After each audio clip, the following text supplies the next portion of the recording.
So, you know, I always do research on whoever I'm about to interview, and I was familiar with your acting, but I started looking at the list of directors you work with. You got Francis Ford Coppola, the Coen brothers, Woody Allen, Warren Beatty, and Ron Howard.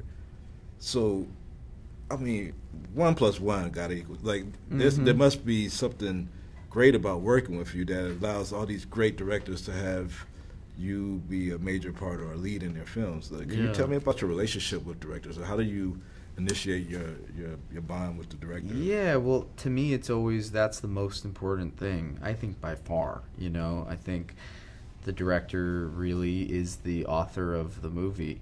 And my feeling is, no matter what happens, if I'm working with a great director, then I can't lose. Even if the movie comes out and no one sees it, or it doesn't come out particularly good, you still learn so much from working with people who are masters at their craft, and that's been the great joy of my working life so far, is learning from those guys. I also read that you're a film buff, and I'm wondering, like, what, for a lot of people, it was Star Wars for another generation of people when they first seen it in the 70s. But what movie did you first see that really, like, opened your eyes to the other side of the camera of being an actor? Well, I think the first thing I really saw that really made me think about movies a little more seriously was The Godfather. I saw it when I was 12. I read the book, and there was something about that just had, I think also for a little boy, you're just like, think these dudes are so cool, you know, and I wanted to be Sonny Corleone, and that's why, you know, when I got to do my first movie for Francis, it was such a dream come true, because I got to sit there and ask him all these questions and stuff.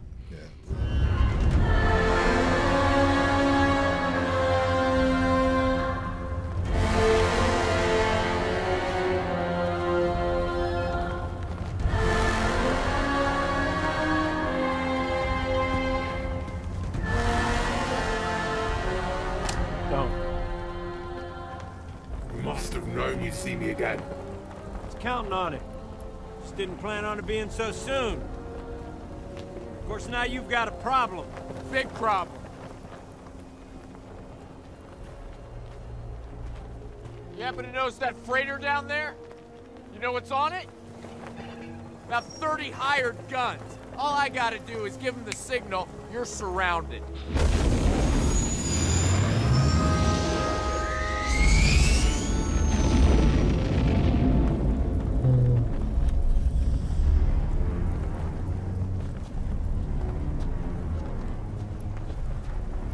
Sorry, you do your thing. Well, it must be a dream come true playing in the Star Wars franchise. Yeah. I seen it last night. It's a great movie. Y'all do a great job in telling how Hans became a hustler. Yeah, so I wonder, like, what was when you found out that you was getting a role, like, what was your reaction, or how was the casting process for this? Well, it was about 6 months, and I auditioned on the Millennium Falcon on my third audition with Chewie. The second audition I did with they did a puppet of a dog, and it would it had a button and it'd go like, and then you'd talk to the puppet, which was like a Chewie test, but they weren't admitting that it was a Chewie test. And it was wild. I mean, but it was good because too, you know, by the time I got the part, I'd probably acted in 10 scenes in the character for everybody. So it wasn't like, there was kind of, in a way, I could feel that, you know, okay, they've seen it, and I'm on the right track here.